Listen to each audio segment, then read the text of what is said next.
Bonsoir à tous, encore une fois. L'association Ignoban à Genève vous remercie et vous souhaite une chaleureuse bienvenue dans cette salle.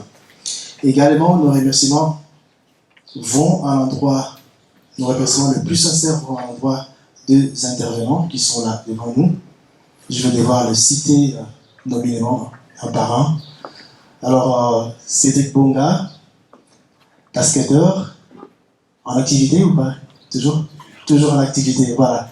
Donc, lui, ça fait un bon moment qu'il est dans le monde du basket. Il va devoir nous expliquer son expérience concernant le sport, concernant l'intégration, et nous allons l'entendre tout de suite après. Alors, à côté de lui, il y a Yves Kidiaka, comme le papier l'indique. Il est coach. Il m'a dit que sa fonction est coach amateur. C'est ça qu'il m'a demandé qu'on le dise. C'est bien ça? Très bien. Donc, il évolue au sein du FC Marin. C'est bien ça? Voilà. Soyez bienvenus. Voilà. Et à côté de lui, tout de suite à droite, nous avons Lodi Tafoutou, qui est un joueur de moins de 21 ans de FC Servette. Voilà. Lui aussi, c'est un enfant du terroir. Ça fait un moment qu'on l'a vu grandir. Et là, il est capitaine de moins de 21 ans à FC Servette. Merci d'être venu. Et à côté de lui, un autre attaquant encore, c'est Rodi Vouzi, attaquant de l'FC Nancy. Merci Serodi d'être là. Lui, on a eu le bonheur de l'entendre l'année passée. Il était avec nous, on a fait la conférence, il nous a dit son expérience, mais comme on a voulu refaire encore l'aventure, il a accepté bien volontiers d'être de la partie. Merci Serodi d'être venu. Et tout de suite à sa droite, nous avons Stéphane Ray, coach à l'Étoile sportive Vernier Basket. Voilà, donc il nous fait aussi le plaisir et la gentillesse d'être là. Il va partager avec nous son expérience aussi dans ce domaine de l'intégration. Merci d'être venu, cher Stéphane. Voilà. Et il y a quelqu'un qui ne voulait pas être présenté, mais on va quand même le faire, vu que les contacts ont été établis depuis un moment. Alors, on a le plaisir d'avoir Patrick Miller, l'ex-international suisse. Bon, il a le CV plus long que mon bras. Il a été à Bâle, il était à Lyon, capitaine, partout. Et je pense que vous avez beaucoup de choses à nous dire ce soir. Voilà, il n'a pas beaucoup de temps, mais voilà, il aura quand même beaucoup de choses à nous dire. En tout cas, soyez les bienvenus. Voilà. Et d'autres ne sont pas encore là, notamment M. François Campa qui est l'enseignant, il va venir tout à l'heure. Alors, on aura le modérateur, M. Pocho Belabi. Voilà. Bonjour d'être venu. C'est un ancien journaliste de la radio-télévision nationale congolaise. Voilà. Alors, aussi, la conférence sera, entrecoupée par des sketchs dont notre ami Félix Humoriste nous fera de faire détendre, de relancer un petit peu, mettre l'ambiance. Qui sont bienvenus, cher Félix. De l'énergie un peu dessus pour assurer le bon fonctionnement de nos activités. D'ailleurs, j'en profite pour leur dire merci. Si nos membres de l'association, du comité sont là, nous pouvons quand même leur dire merci. Merci Guilain, merci aux autres qui vont venir peut-être par la suite. Merci Marc aussi qui est là, qui fait le timide, mais on t'a quand même vu. Voilà, merci beaucoup d'être venu. Alors, un grand merci aussi à nos partenaires pour leur soutien. Et je les cite, la ville de Vernier, la ville de Genève, le bureau d'intégration pour les étrangers, le contrat de quartier de Libellule Gordon Bennett, des associations telles que Cultura, Mosaic Art, la CCE, tant bien d'autres encore. Mais je voudrais remercier particulièrement, donc il y a deux personnes, il y en a une qui n'est pas là, Meron qui n'est pas là, nous la remercions également pour son aide, ainsi que Robin qui est là. Robin, merci beaucoup pour tout ce que tu nous as apporté.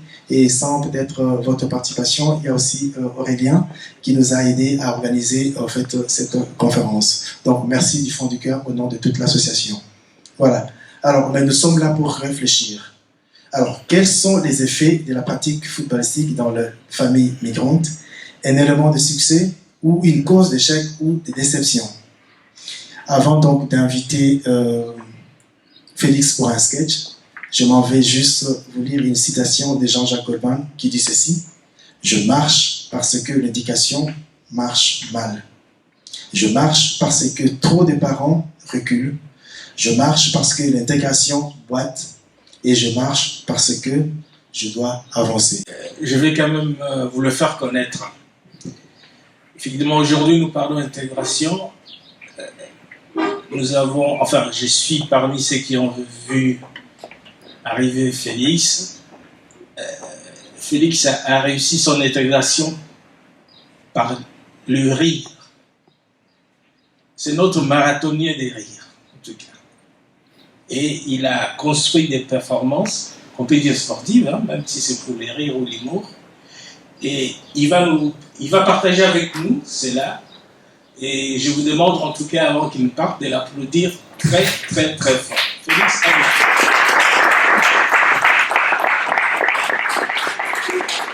Merci. Bonjour ou bonsoir, on va dire. Je ne sais pas exactement. Bonjour. Alors, pardon, j'ai un petit souci avec mes oreilles aujourd'hui. Bonjour. Ah là, ça va, en fait.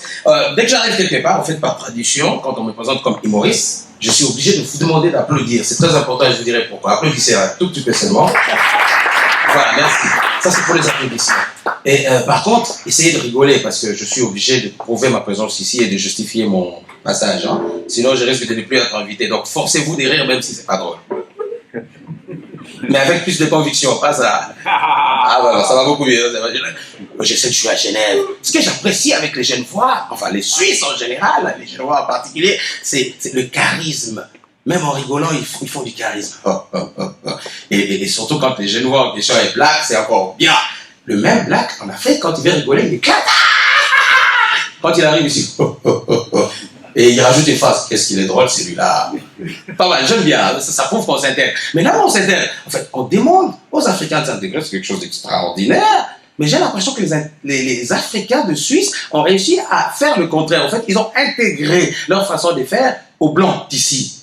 Chaque fois qu'un Africain organise quelque chose, il dit venez à 15h, même les Blancs viennent à 16h. Et vous savez pourquoi? Parce qu'au fond d'eux, ils disent de toute façon, ces Africains commencent toujours en retard. Alors, on va faire en sorte d'arriver en retard, comme ça, on est à l'heure. Et le drame, c'est que ceux qui arrivent à l'heure ont toujours des soucis et ils sont obligés d'attendre. Et moi, j'étais là à 17h moins le quart pour pouvoir être à l'heure à 17h. Et quand je suis arrivé, quelqu'un a dit « Ah, regardez, lui, c'est en Suisse. » J'ai dit « Non, moi, je suis congolais. » Vous savez, au Congo, l'école commençait à 7h30, à 7h29, tout le monde était dans sa salle de classe. Et le professeur était là avec sa crête. Si tu arrivais après, tu ne rentrais pas. Il t'a vu, il t'a dit tu n'entres pas. Il laisse passer 1 heure et puis il dit pourquoi tu n'es pas rentré? Il dit mais monsieur, c'est vous. Ah, vous étiez en retard, il fallait justifier ça. J'arrive en Suisse et je trouve les mêmes Congolais qui ont complètement changé. Il est toujours en retard. Quand tu organises une fête, le Congolais, il est chez lui, il téléphone. Il y a combien de gens dans la salle? Mais de quoi je me mêle? Viens faire ta fête, mec. Et souvent, c'est même celui qui organise la fête qui ne vient pas. Il est déjà dans le quartier et il regarde la salle. Qu'est-ce qui se passe là-bas? Qu'est-ce qui se passe? Ah, les gens sont là? Il dit ça, les gars. Bah, tu vas aller. Alors, t'as envie de lui dire, mais viens, mec. Donc, c'est ça aussi le travail. Et c'est ce que j'adore. Bon, ça, c'était rien. C'était pas encore le sketch. C'était juste la présentation. Et je dois me présenter. J'ai appris quelque chose en Europe, en Occident, au nombre d'années que j'ai fait. Je vis que les gens économisaient sur tout, surtout que les temps sont durs. Ils économisent même sur leur nom et leur prénom. Je voyais quelqu'un qui s'appelle Guy, prénom, notre famille Roux. Moi, j'entendais la Suisse. Je dis, monsieur, vous avez Guy Roux. C'est tout. Je dis, waouh. Chez moi, en Afrique, le prénom, c'est déjà une partie de toute votre vie. En fait, un bébé qui arrive sur cette terre, on dit, cet enfant est né de telle personne et de telle autre, il a vécu, il vivra sur les traces de ses parents, et là, ça fait tout un prénom en fait. Ce sont des phrases. C'est ainsi que moi, je m'appelle, quand je me présente et que je n'ai pas dit le mot junior, je n'ai pas fini ma présentation. Je suis Monsieur Mbaye Kalongo, Mutumulube, Muchimukole, Kabatuba Mulowa. Moi, je suis Mangalo Libamujina, tout est dans le Babundi, Gina Jende, Gina de Jikemakan, Mubadi, Félix Devalois Junior. Ça s'applaudit dans toutes les salles. Donc vous avez compris que je suis junior, je porte le nom de mon père qui portait la même série de noms. Hein. Et j'ai donné aussi à un de mes fils le même nom. Et donc, en abrégé, appelez-moi junior. Vous pouvez choisir hein, parmi tous les noms que j'ai dit. Monsieur Miller, vous avez retenu quel nom? Félix. Ah, c'est plus facile. Hein. Mais vous pouvez aussi avoir Mbaye, Kalongo. Tout ça, c'est moi, en fait, c'est moi. Appelez-moi comme vous voulez. Bien. Alors, je suis arrivé en Suisse. Pourquoi? Parce que très loin, à 8000 km d'ici, tout le monde est convaincu qu'il y a un pays où les gens sont très organisés, très sympathiques, très travailleurs. Et ce pays s'appelle la Suisse. On nous a dit, hein, depuis là-bas, que le plus pauvre de tous les Suisses était au moins multimillionnaire. Alors moi, je me suis dit, mais pourquoi pas? Et quand je suis arrivé en Suisse, c'était magnifique. Je suis descendu à l'aéroport, j'ai vu un billet de 100 francs. J'ai dit, non, c'est un piège, je ne ramasse pas. J'attends le billet de 1000 plus loin. 25 ans plus tard, il est toujours pas là, le billet de 1000. Donc, on a appris à connaître la Suisse et c'est extraordinaire. Mais ce que j'ai vraiment trop apprécié ici en Suisse, c'est l'ordre, c'est beau, tout est magnifique. Vous savez, chaque travail est valorisé. Alors, quand je suis arrivé, on m'a dit, il faut aller chercher du travail. Moi, je suis allé tout de suite chez Generali. On m'a dit, mais non, monsieur. J'ai dit, si, j'en ai les compétences. Vous avez quel papier? J'ai dit, j'ai un diplôme pour... Vous avez un papier de séjour? J'ai dit, c'est quoi ça? C'est la première fois que j'étais confronté à la réalité des papiers. Moi, j'étais chez moi, congolais. D'ailleurs, je viens d'un pays extraordinaire. D'ailleurs, ce pays, vous savez, il a une particularité. Hein. Quand les gens se nuisent dans ces pays, ils changent le nom du pays. C'est-à-dire qu'on est le seul dans ce monde à changer de nationalité sans changer de pays. Il s'est appelé Congo belge. Vous imaginez que quelque part dans le monde, il y avait un Congo qui appartenait aux Belges. Waouh! Pendant ce temps, les Suisses fabriquaient des montres et du chocolat. C'est déjà très bien. Et après, le pays a changé de nom, il est devenu Congo Léopold. Léopold, c'était le roi des Belges, un barbu. Wow! Il avait son Congo. Et après, le pays est devenu Zaïre. Zaïre, c'est en ce moment-là que moi, j'ai choisi de naître. De grandir et de partir. Donc, je suis né, j'ai grandi, j'ai quitté le pays, il s'appelait Zaïre. Enfin, j'ai dit grandir. Ça aussi, c'est une façon de parler. Vous voyez que j'ai économisé dans ma taille. Et ça, c'est voulu, hein. Soyez calme. Et d'ailleurs, mon papa et ma maman m'ont toujours dit, c'est pas toi qui es petit, ce sont les autres qui sont grands. Et c'est pour ça que quand je regarde les grands, je les plains, je dis, oh, les malheureux, comment ils font pour être aussi grands? Et moi, on m'a convaincu d'une autre chose. On m'a dit que, parce que je suis aussi croyant chrétien, je crois que Dieu a créé le monde, ça c'est mon point de vue, mais je suis pas là pour prêcher. Et en fait, j'ai lu la Bible, j'ai vu qu'avant Dieu avait créé des gens très grands et très costauds. J'ai vu les êtres humains font pareil. Quand ils créent des appareils, ils font d'abord tout grand. Quand ils se font la main, les appareils deviennent petits, tout petits. Alors, Dieu a fabriqué les grands. Quand il s'est fait la main, Dieu a dit, on va créer l'homme parfait. Et Dieu créa Félix, moi. Je suis petit, complet, puissant, sophistiqué. Dans le monde des appareils, je suis le dernier Samsung, prêt à l'usage. Ça s'applaudit aussi dans toutes les salles. Donc j'arrive en Suisse, je découvre ces beaux pays, qui a sa réputation, avec moins de millionnaires, comme l'avait dit, mais c'est pas si grave, hein, c'est pas un problème. Alors, on va rouler les étapes. J'ai appris à aimer ces pays, mais vraiment, M. Muller, je vous connais. Et j'ai suivi votre carrière avec beaucoup d'attention, comme je suis toutes les équipes suisses d'ailleurs. Et je sais même que l'équipe nationale suisse s'appelle la NATI. Ça, c'est pour jouer l'intégration parfaite d'un homme qui connaît son milieu. Et j'ai suivi ici une définition pédagogico très compliquée. Non, l'intégration, c'est simple, comme disait mon ami camerounais. On t'enlève à gauche, on te met à droite, on te plante là. Si tu réussis à t'adapter, c'est que tu as intégré. C'est ça. Donc, je vais faire l'effort. Il me reste combien de minutes? 2. 2? Bien, ok, on va essayer. Bref, en fait, je viens partager avec vous quelques expériences sportives. Parce qu'avant, j'étais sportif. Hein. Je suis allé faire du basket, on m'a dit, t'es trop petit. J'ai dit, oh là là, bouffon, je laisse. Je vais faire autre chose. J'ai commencé à courir. Mon ventre, il n'était pas toujours aussi bédonnant. Mais on m'a dit, à force de faire de la gymnastique, tu vas avoir des plaques au chocolat. J'ai dit, mais si c'est des plaques au chocolat, je vais à la Migros. Ça, c'est pas un souci. Les années sont passées, mon ventre est bédonnant. J'ai fait un peu de foot, Bon, bref, comme tous les parents africains, quand ils n'ont pas réussi au foot, ils mettent la pression sur les gamins. J'ai 3 garçons, je les ai mis au foot. Et je suis un très bon supporter. Très souvent, c'est l'entraîneur qui vient me dire, Monsieur Félix, calmez-vous un peu. Je colle tellement la pression aux enfants que je vais marquer à leur place. Et des fois, je tire dans le vide et c'est mon gamin qui devait marquer et ça n'a pas marché. Bref, je commence à supporter l'équipe de Suisse. Mais j'ai trouvé un truc assez bizarre en Suisse. Les commentateurs suisses sont... Mais, waouh, heureusement qu'il y a les Français, quoi. Les Français, Mbappé n'a pas touché le ballon, le commentateur est déjà mort. Mbappé! La Suisse marque pour se qualifier. Le but est... Le commentateur de la TSR, joli but. J'ai dit non, c'est pas un panier de basket, mec. Il y a eu but là. Et moi, je fais à sa place. Vous imaginez le match qui se joue au Japon à minuit? Et là encore, Federer, il m'a créé de problème. Le mec, il doit payer mes amendes, hein. Moi, je regarde l'Open d'Australie, Federer est qualifié pour la demi-finale. Les Suisses détendus. Federer vient d'être qualifié. J'ai dit non, ça c'est Roger quand même. Et en plus, j'ai créé un chant pour Roger. Un chant très congolais. Mes gamins sont convaincus que c'est mon chant qui fait gagner Roger. Et chaque fois que je ne regarde pas le match, papa t'as pas regardé, il a perdu. J'aurais dû regarder les matchs contre le Nadal. Alors nous, les Congolais, quand on aime, on aime. Quand on n'aime pas, on n'aime pas. Et là, on aime Federer. On a créé une chanson.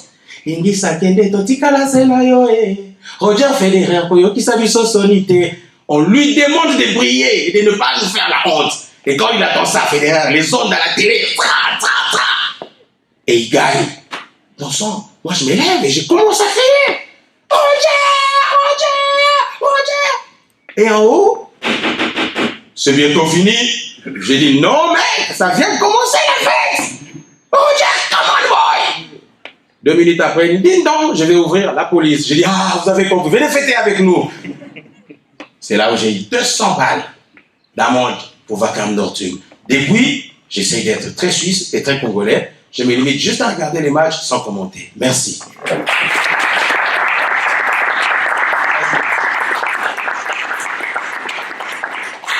Alors, vous avez vu les performances? Nous allons maintenant accorder la parole, en tout cas, à ceux qui nous ont prouvé comment ils se sont intégrés à le sport.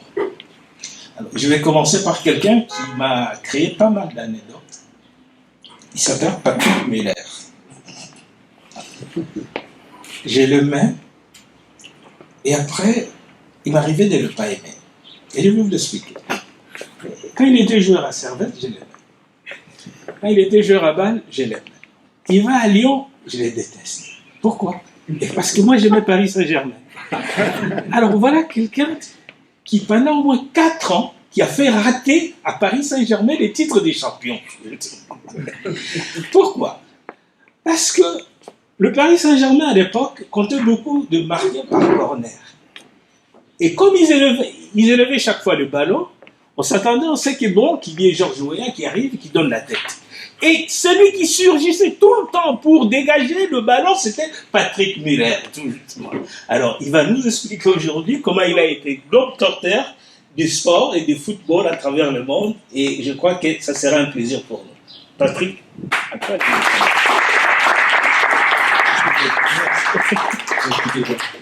Qu'est-ce que je vais expliquer? Ben, tu as traversé toute l'Europe, à peu près, on peut dire. Bon, Moi, j'ai fait beaucoup de clubs. Ouais. Oui. Non, clubs. Bon, je crois que le premier contact est toujours difficile quand on arrive dans un pays étranger. Bon, quels sont les éléments? Moi, je suis pas parti très loin parce que la première fois que j'ai quitté la Suisse, c'était pour aller à Lyon. Donc, c'est à 150 km. Oui, évidemment. Je parle français. Patrick, je peux te dire que pas moi, j'arrive à Paris, on me dit que je suis étranger. Quand je reviens ici, on me dit que non, je suis suisse. Alors, voilà pourquoi. Non, mais là, j'étais le petit Suisse à Lyon. Alors, quels sont les éléments, en tout cas, psychologiques ou psychosociaux, qui t'ont permis, en tout cas, de t'intégrer chaque fois que tu arrivais dans un milieu qui n'était pas suisse? C'est difficile à répondre. Je sais pas comment ça s'est fait. Ça s'est fait naturellement, je vais dire. Comme je l'ai dit avant, j'arrive dans le foot, c'est un sport collectif. J'ai grandi ici.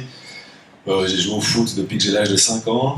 Donc j'ai eu toujours l'habitude d'être avec un collectif, avec d'autres enfants, d'autres joueurs. Plus on grandit, après j'ai eu la chance de signer un contrat professionnel au Servette. Ensuite je suis parti à Zurich, mais mes parents sont germanophones, donc je parlais l'allemand quand j'étais petit à la maison. Donc ça a été aussi plus facile pour moi de m'intégrer à Zurich parce que je parlais la langue. Je ne suis pas resté très longtemps. Ensuite, je suis parti à Lyon. J'ai eu l'opportunité d'aller à Lyon. Je me suis dit, c'est vrai que Lyon, c'est plus près que Zurich. On parle le français, je me rapproche de la famille. Donc, je suis parti à Lyon. J'ai essayé une aventure en Espagne, où là, ça a été un peu plus compliqué. J'ai joué à Majorque. Je pensais que le championnat espagnol, c'était un championnat qui pouvait me convenir. Majorque, je suis pas sûr que j'ai fait le meilleur choix pour aller à Majorque. C'est une île. On se sent un peu enfermé. On se dit tout autour il y a l'eau. Il faut prendre l'avion. Moi, j'aime pas l'avion. Donc c'est un peu bizarre comme choix à la base. Et c'est vrai que la langue a été un problème. Et donc c'est pour ça que après 6 mois, je suis rentré à la maison. J'ai parlé avec mon épouse. Je lui ai dit, on venait d'accoucher de notre première fille. Et donc moi je partais les week-ends pour jouer le samedi ou le dimanche en Espagne. Ce qui était particulier, c'est qu'on partait le samedi matin, on s'entraînait, on partait l'après-midi, on jouait le dimanche et on revenait le lundi. Donc c'était 2 jours et demi où on n'était pas à la maison. Donc ma femme était toute seule à Majorque, à l'hôtel. On avait des problèmes pour trouver un appartement. Donc toutes ces choses, la langue aussi, avec les autres joueurs de l'équipe, c'était pas facile. Et après 6 mois, je dis bon, ça va pas, il faut qu'on rentre, quoi. Il faut qu'on rentre. Donc on est revenu en Suisse, à Bâle. Donc là, ça allait, hein. Là, tu m'aimais bien à Bâle. À Saint-Étienne, non? Saint-Étienne. Oui, bon. Oui, ça ne menaçait pas tellement par exagération. Oui, je préfère Paris que Marseille. Et donc voilà, on est retourné à Bâle. Il parle l'allemand. Ma fille avait grandi un petit peu. On l'a mis à l'école, à la crèche. On s'est bien intégré parce que le fait aussi de jouer en équipe nationale suisse, je connaissais déjà quelques joueurs qui jouaient à Bâle. Donc c'était assez facile de s'intégrer. Ensuite, j'ai eu la chance, j'ai eu l'opportunité de retourner à Lyon parce qu'il y avait quelques blessés en défense centrale, donc ils m'ont rappelé. Donc je me suis dit, c'est parfait, c'est un club que je connais déjà, je retourne de nouveau à côté de la maison. Je reviens quasiment dans la famille. J'ai presque été adopté à Lyon.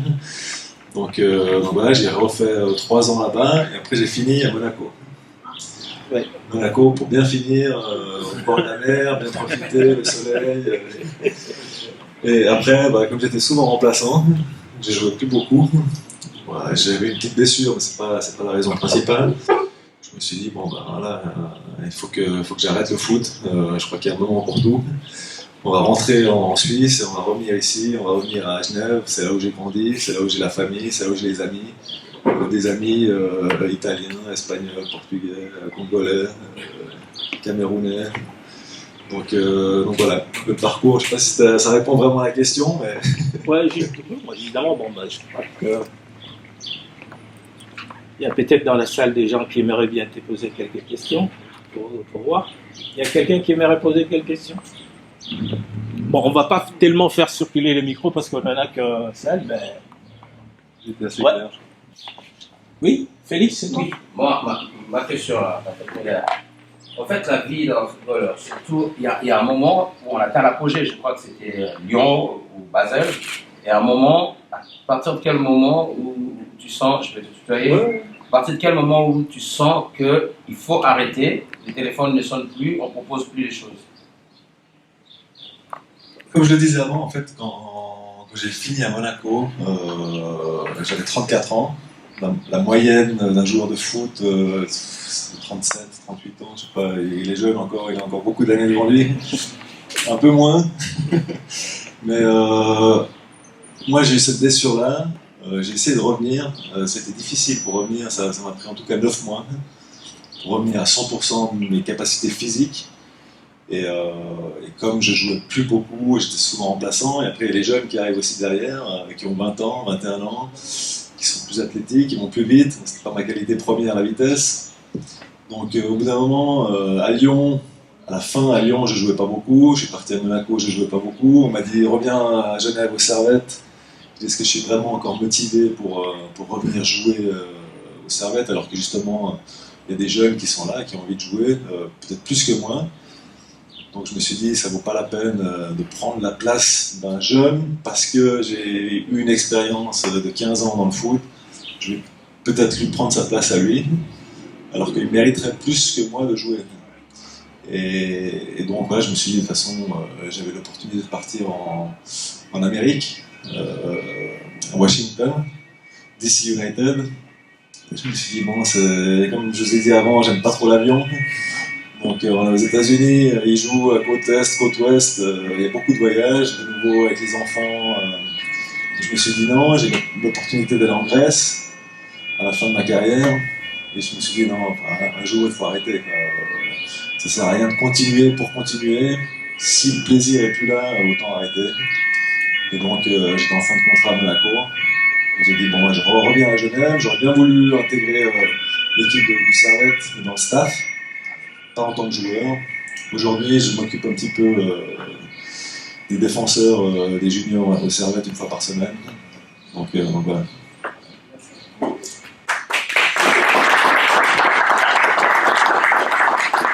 Peut-être que je sois venu au Servette ou... Voilà. Non, bah, moi, quand j'ai commencé le foot, comme je le disais avant, à l'âge de 5 ans, alors je ne me rappelle plus du tout quelle nationalité mes copains de l'équipe avaient. Je me rappelle qu'il y avait un Philippin, c'était un de mes meilleurs amis. Autrement, je pense qu'il y avait des Italiens, des Espagnols. Donc je ne pense pas que ça a joué un rôle que je sois suisse par rapport au fait de jouer au foot, quoi. Je crois que tous les clubs de foot aujourd'hui à Genève, en tout cas, je pense. Voilà, on est là, ils sont là pour justement donner la place à tout le monde et on ne va pas demander la nationalité pour pouvoir jouer. En tout cas, je pense que c'est comme ça, j'espère ne pas me tromper. D'accord, c'est juste pour savoir. Voilà.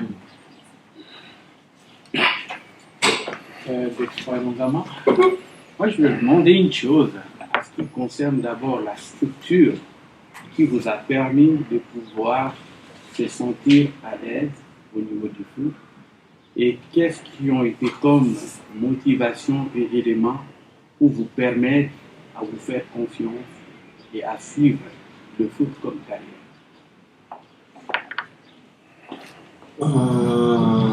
C'est difficile à répondre. Je pense que j'ai eu de la chance dans ma carrière que dès le plus jeune âge, j'ai eu des bons entraîneurs, j'ai eu mes parents qui étaient vraiment derrière moi à me rappeler que le plus important, parce que je pense que quand on est jeune, on rêve tous de devenir joueur de foot, mais on oublie peut-être la scolarité. Moi j'ai mes parents qui étaient toujours là derrière moi à me dire non, le numéro 1, le plus important c'est l'école. Après, le foot. On va t'aider, on va t'amener au stade, on va faire les déplacements, on va venir te voir jouer, mais il faut en premier que l'école ça joue. Ouais, j'ai grandi comme ça, à me dire voilà, l'école c'est très important, le foot c'était un rêve, mais on sait très bien que malheureusement il n'y a pas beaucoup de monde qui arrive tout en haut. Donc si on n'y arrive pas, mais il faut avoir un plan B. Et le plan B c'était d'avoir une éducation scolaire et de faire un diplôme. Moi j'ai joué à Mérin, ensuite à 17 ans je suis passé au Servette. J'ai fait une école de commerce, j'ai eu mon diplôme d'école de commerce, je n'ai pas fait la maturité. Et j'ai signé un contrat professionnel à l'âge de 18 ans avec le Servette. Donc voilà, mais je pense que l'important, et aujourd'hui je les remercie, c'est mes parents qui m'ont soutenu depuis que je suis né jusqu'à même encore aujourd'hui. Merci. Juste une dernière question. Nous avons nos fistons ici, en tout cas, qui sont des grands sportifs.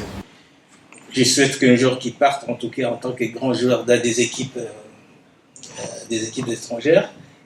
J'aimerais comprendre quel a été pour toi les ressources personnelles qui t'ont permis, en tout cas, d'être à l'aise dans des équipes étrangères, par exemple à Saint-Étienne, à Monaco, quoi. Parce que généralement, quand on arrive, on trouve la majorité de joueurs du lieu, quoi, du coin. Quoi, voilà. Et donc, oui. Aujourd'hui, c'est un peu changé. Oui, ils sont un peu changés, mais évidemment, l'équipe nationale de France, par exemple, on ne sait pas qui est français, qui ne l'est pas. Mais pour toi, personnellement, en tout cas, quelles et quels ont été les moyens qui t'ont permis, en tout cas, de s'adapter facilement? Comme je le disais avant, je pense que la langue, c'est très important. Quand on arrive dans un endroit, le plus important, c'est d'essayer d'apprendre la langue le plus rapidement possible. Moi, j'ai pas joué, à part en Espagne, dans un pays où je parlais pas la langue. Et après, je crois que ouais, c'est d'être à l'écoute, c'est de s'intégrer, c'est de participer à la vie du groupe. Après, je crois pas qu'il y a vraiment de miracle, quoi. C'est être soi-même, dire ce qu'on a à dire, et essayer d'être en harmonie avec tous les autres joueurs, parce qu'il y a plein de caractères différents dans une équipe, plein de nationalités différentes. Donc voilà, ça s'est fait un peu naturellement. Bon, on va libérer Patrick parce qu'il a d'autres rendez-vous. On l'applaudit très fort, en tout cas.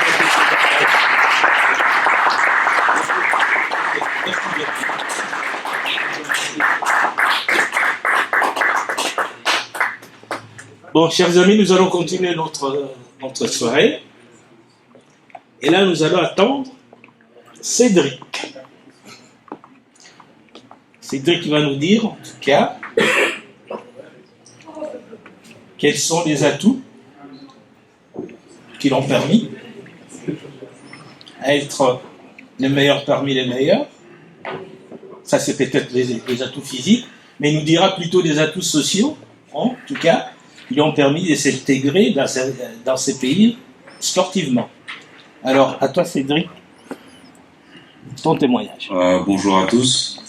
Moi, je suis dans une discipline qui est sportive totalement différente concernant votre association, donc je suis dans le basket. Donc, au niveau de ma discipline sportive, c'est beaucoup moins médiatisé, et ça l'était beaucoup moins médiatisé quand j'ai commencé à jouer au basket par rapport au foot, bien évidemment. C'est un sport qui est, on peut dire, le sport national avec le hockey. Mon intégration à moi par rapport au basket s'est faite par rapport à l'influence que mon frère aîné avait sur moi et par rapport à la musique. Donc j'ai grandi je suis un enfant des années 80. Donc à cette époque-là, il y avait le rap américain qui était vraiment à son effervescence, et par la culture musicale du rap, il y avait aussi ce côté sportif qui était le basket. Et donc moi, mon grand frère qui était déjà plus âgé que moi était déjà beaucoup influencé par le genre musical, et donc moi, étant le petit frère, j'ai voulu faire comme le grand frère, et par là le basket, qui faisait partie aussi de la culture américaine et du hip-hop en général dans ces années-là, c'est quelque chose que j'ai vu faire sur les terrains, sur les playgrounds. Donc je voyais mon grand frère jouer dehors avec ses amis, qu'ils étaient turcs ou suisses ou cambodgiens ou congolais. Donc c'est surtout cette influence musicale qui a, je pense, réuni toutes ces communautés à l'époque dans le quartier dans lequel j'ai grandi, et qui a fait que j'ai intégré le monde sportif du basket à cette année-là. Et depuis, j'ai eu la chance, et j'ai la chance toujours de pouvoir continuer ma carrière sportive. Je suis même le premier de la famille à avoir signé un contrat professionnel. Et donc voilà, je pense que mon intégration à moi, particulièrement en ce qui me concerne, s'est fait via la musique et via les influences qu'elle avait autour d'elle et via l'influence que mon grand frère avait autour de moi. Donc pour ma part, c'est comme ça que j'ai commencé le basket. Je passe au micro. Non, ça va. Peut-être il y a des gens qui aimeraient approfondir avec Cédric exactement ce qu'il a. Félix? Ah oui. Ok. Oui. Je vais poser une question à Cédric, c'est de savoir, parce qu'en fait le basket, en effet, ici en Suisse, c'est pas le lieu où c'est plus médiatisé. Donc je crois que ton rêve en tant qu'ado, d'abord quand tu veux faire le basket, est-ce que tu as forcément envie de t'en aller? Tu rêves l'Amérique, la France, ou tu te dis, je vais quand même tenter de faire une carrière en Suisse? Non. Je pense que pour tout basketteur, son rêve, c'est de jouer dans le meilleur championnat. Que tu sois footballeur, que tu sois handballeur, que tu sois basketteur, tu vas toujours vouloir évoluer dans le meilleur championnat. En ce qui nous concerne, nous, le meilleur championnat, il se trouve aux États-Unis. Donc c'est sûr qu'en étant gamin, ton rêve et ton objectif, c'est d'atteindre les États-Unis. Après, nous, par rapport à notre génération et à notre époque, il y avait beaucoup moins d'accès à cette plateforme-là qu'aujourd'hui, comme on peut le voir avec Lint ou d'autres joueurs comme Tabo et d'autres qui suivront, bien évidemment, j'espère. Maintenant, pour revenir à ta question, moi, quand j'étais jeune, j'ai rêvé d'aller aux États-Unis, sauf que dans mon parcours, j'ai eu l'occasion de pouvoir partir à l'étranger, mais bien évidemment, mes parents d'origine congolaise et qui, eux, venaient d'arriver en Suisse, pour eux, de voir leur troisième enfant partir jeune aux États-Unis, c'était quelque chose de pas vraiment en cohésion avec leur éducation. Partir en France, c'était plus possible pour eux parce qu'il y avait la possibilité pour moi de pouvoir, de pouvoir venir les voir ou eux de pouvoir venir me voir. Mais par contre, partir aux États-Unis, tout en sachant qu'ils n'ont pas la nationalité suisse, c'est beaucoup plus difficile pour eux déjà de pouvoir prendre un billet d'avion, tout en sachant qu'ils ont beaucoup d'enfants à prendre en charge, et ensuite avec les démarches et tout ça. Donc j'ai eu beaucoup de propositions pour partir à l'étranger, mais bon, quand on est mineur, on n'a pas le dernier mot, c'est celui de ses parents. Donc mes parents n'ont pas voulu que je parte à l'étranger, donc j'ai dû, par cela, continuer ma formation en Suisse et signer mon premier contrat ici. Voilà.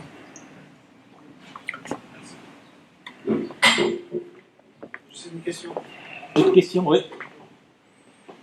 C'est sur le plan vraiment intégration. Je veux savoir comment tu as fait pour t'intégrer, d'abord les parents qui sont intégrés et puis toi dans la société suisse. Est-ce que le sport t'a bien aidé à t'intégrer en Suisse ou pas?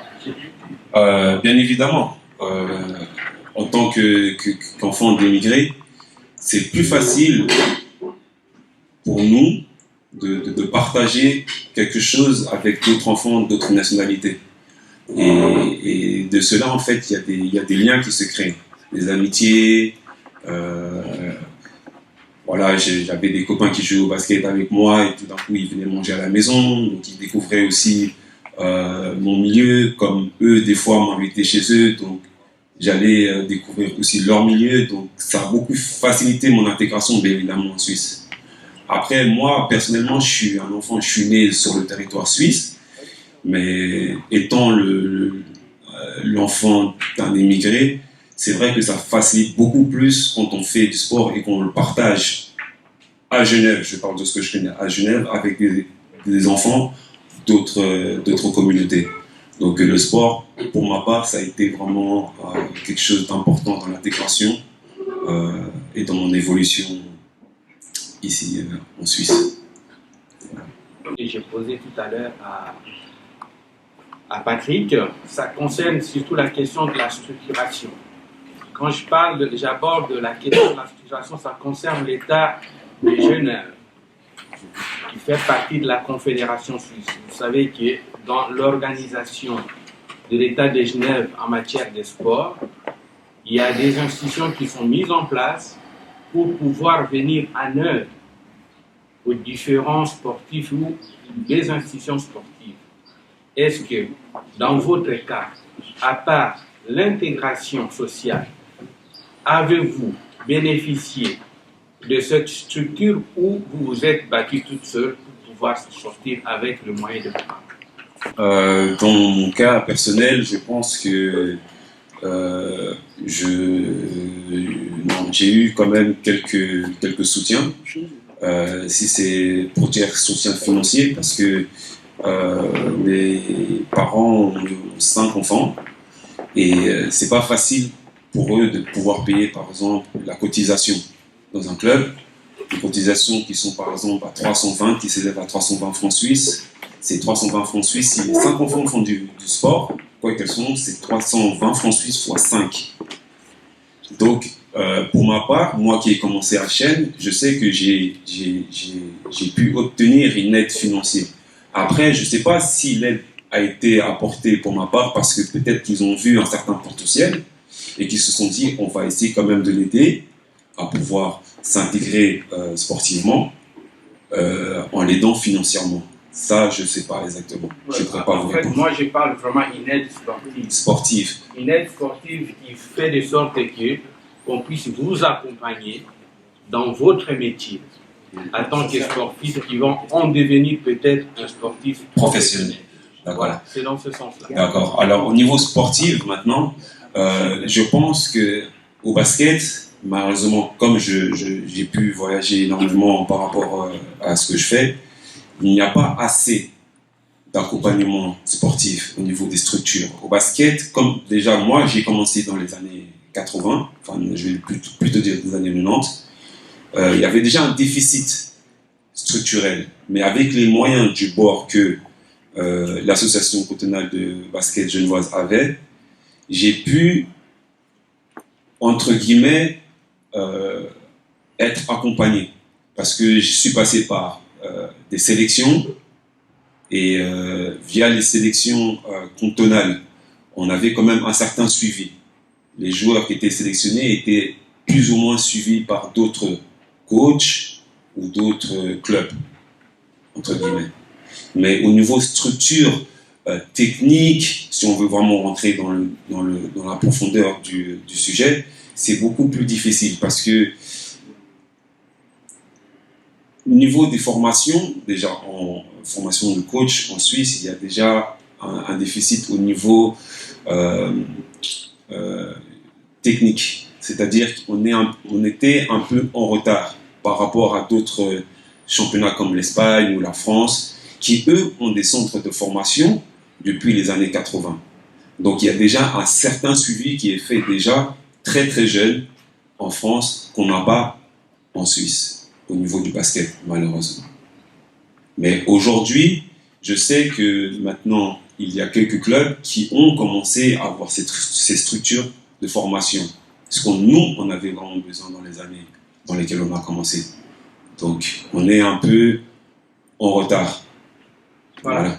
Juste pour information, il faut savoir que, en tant que sportif, que vous tous vous êtes là, il faut retenir qu'il y a une loi qui vient d'être votée au niveau de la culture, mais comme étant la DCS, donc le nouveau département de l'État de Genève qui s'associe directement avec le sport et la culture est là.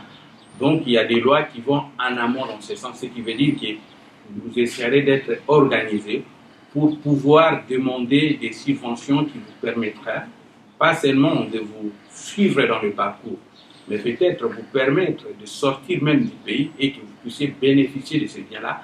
Et c'est ça, normalement, qu'on dise des fois que les Suisses sont privilégiés plus que nous, c'est parce que nous nous intéressons pas beaucoup plus aux réalités structurelles qui se passent ici. Et c'est comme ça, je suis venu vraiment pour tirer cette attention de dire que vous avez toutes ces possibilités de vous mettre en groupe d'une manière organisée pour pouvoir en bénéficier. Et parmi vous qui êtes demain matin, par exemple, des situations qui puissent améliorer et que vous puissiez en bénéficier dans vos talents, de puisse aller plus loin. Mais vous voyez, par exemple, aujourd'hui, on en parle aujourd'hui en 2019, mais il faut savoir aussi que nos parents ne sont pas au courant de ce qui se passe, que ce soit politique ou sportif. Toutes ces règles-là, s'ils ne savent pas, ils ne peuvent pas bénéficier parce qu'ils ne sont pas au courant. Nous, les enfants, aujourd'hui, on le sait parce qu'on est passé par là. Et que maintenant, aujourd'hui, on a ce genre de discussion, de débat qui sûrement allons pouvoir aider nos prochains parce que nous sommes au courant.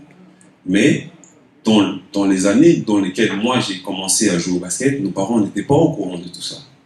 Et nos parents n'avaient pas forcément aussi ce suivi ou cet intérêt d'information pour leurs enfants au niveau sportif. Donc c'est très important aussi ce que vous dites. Et en tout cas, j'espère que plus de parents, surtout d'émigrés, parce que comme vous dites, les Suisses sont au courant.